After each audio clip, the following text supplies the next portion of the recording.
The Clever Monkey and the Foolish Bear. Once upon a time, in a lush green jungle, there lived a clever little monkey named Milo. Milo had soft golden brown fur, bright eyes that sparkled with intelligence, and a long curly tail that helped him swing from tree to tree. In the same jungle lived Bruno, a big, strong bear. Bruno had thick brown fur, powerful paws, and was very proud of his strength. But Bruno wasn't very clever, and he often had trouble finding food despite being the biggest animal around. Milo the monkey loved to eat sweet, juicy fruits from the tallest trees in the jungle. He was small, but he could climb higher than anyone else. His favorite fruits were the golden mangoes that grew at the very top of the tallest tree. One sunny morning, Milo was happily eating his breakfast of sweet mangoes.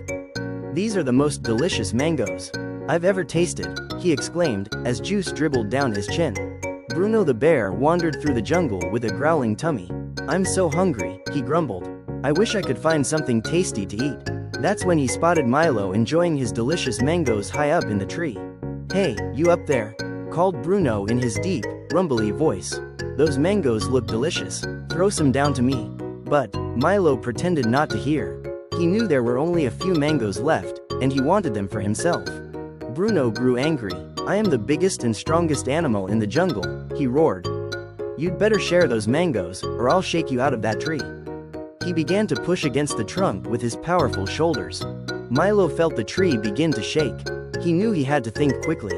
"Dear Bruno," he called down sweetly, "I'd be happy to share.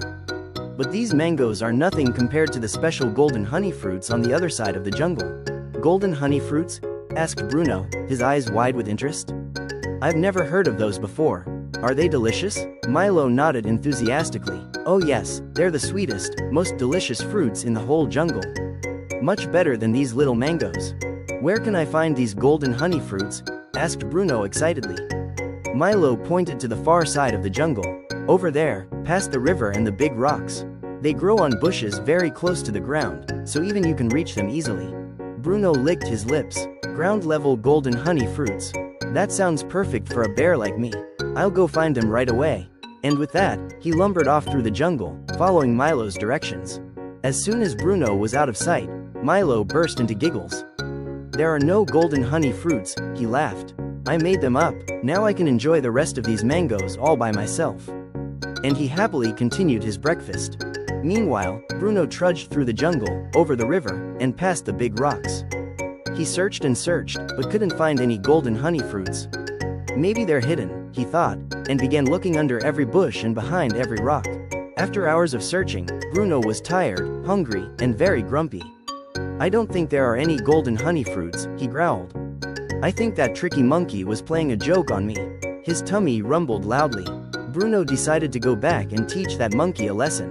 He stomped through the jungle, back across the river, past the big rocks, and straight to the mango tree.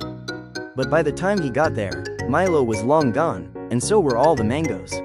Bruno sat down heavily under the tree. "That clever monkey tricked me," he sighed.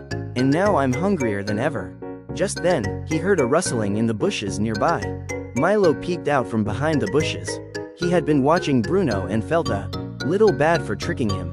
The bear looked so sad and hungry. Milo thought about how he would feel if someone played such a trick on him. Milo thought for a moment.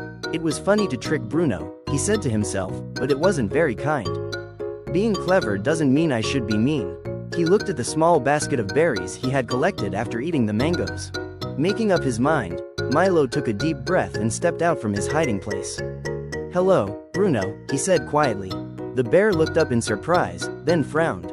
You tricked me. There were no golden honey fruits at all." "You're right," said Milo bravely. "I tricked you, and I'm sorry. It wasn't nice of me to send you on a wild goose chase just so. I could have all the mangoes to myself." He held out his basket. "I brought you these berries as an apology." Bruno looked at the berries suspiciously. "Is this another trick?" he asked. Milo shook his head. "No trick this time. These are real berries, and they're very tasty. I picked them myself after I finished the mangoes." Bruno cautiously took a berry and popped it into his mouth. His eyes widened in surprise. "These are delicious," he exclaimed, and quickly ate the rest. Milo smiled, happy that Bruno liked his peace offering. "I have an idea," said Milo when Bruno had finished the berries. "Tomorrow morning, I can show you where the berry bushes are. And next time I find a mango tree, I promise to share the mangoes with you. And maybe, added Bruno with a smile, I can help you reach fruit from trees that are too small for you to climb. My strong arms are good for something. Milo nodded eagerly. That's a wonderful idea. We make a good team, your strength and my cleverness. And so, Milo the clever monkey and Bruno the strong bear became friends. They learned that being clever is good, but being kind is even better. And they discovered that when they worked together, combining wit and strength, they made the perfect team.